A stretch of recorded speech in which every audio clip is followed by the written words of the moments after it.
നമസ്കാരം, ഞാൻ മനോജ് നെടിയാക്കൽ. പുതിയൊരു വീഡിയോയിലേക്ക് എല്ലാവർക്കും സ്വാഗതം. രാജ്യാന്തര വിപണിയിൽ റബ്ബർ വില ഉയർന്നു.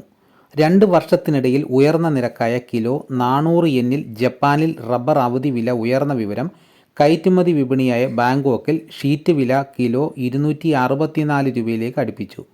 ആഗോളതലത്തിൽ ക്രൂഡ് ഓയിലിൻ്റെ വിലക്കയറ്റവും ജപ്പാനീസ് യെന്നിൻ്റെ മൂല്യത്തകർച്ചയും ഒരു വിഭാഗം നിക്ഷേപകരെ റബ്ബറിലേക്ക് അടുപ്പിച്ചു.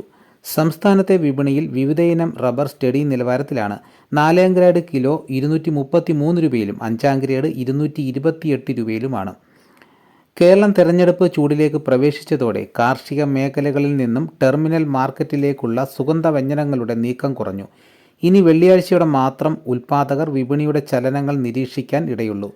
ഉത്തരേന്ത്യൻ വ്യവസായികളും അന്തർസംസ്ഥാന വാങ്ങലുകാരും ഇതുമൂലം കുരുമുളക്, ചുക്ക്, ജാതിക്ക മാർക്കറ്റുകളിൽ നിന്നും അല്പം പിൻവലിഞ്ഞു.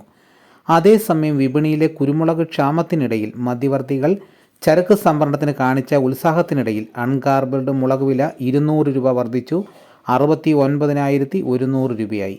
നാളികേര ഉൽപ്പന്നങ്ങളുടെ വിലയിലും മാറ്റമില്ല. കൊച്ചിയിൽ വെളിച്ചെണ്ണ, കൊപ്ര, പിണ്ണാക്ക് വിലകൾ സ്റ്റഡി. അതേസമയം തമിഴ്നാട്ടിൽ വെളിച്ചെണ്ണയ്ക്ക് ഇന്ന് 175 രൂപ വർദ്ധിച്ചപ്പോൾ കൊപ്ര വില താഴ്ന്നു. ഇതാണ് ഇന്നത്തെ വിപണി വിശേഷങ്ങൾ. ഇതോടുകൂടി വീഡിയോയുടെ പൂർണ്ണമാകുന്നു. എല്ലാവരും ഒന്ന് ലൈക്ക് ചെയ്ത് സപ്പോർട്ട് ചെയ്യണം. ആദ്യമായിട്ടാണ് ഈ ചാനൽ കാണുന്നതെങ്കിൽ സബ്സ്ക്രൈബ് ചെയ്യാൻ മറക്കരുത്. നിങ്ങളുടെ അഭിപ്രായങ്ങൾ കമൻറ്റായിട്ട് രേഖപ്പെടുത്തണം. ഈ വീഡിയോ എല്ലാവർക്കും ഒന്ന് ഷെയർ ചെയ്ത് കൊടുക്കണം. മറ്റൊരു വീഡിയോയുമായിട്ട് ഉടനെ എത്താം. എല്ലാവർക്കും നന്ദി.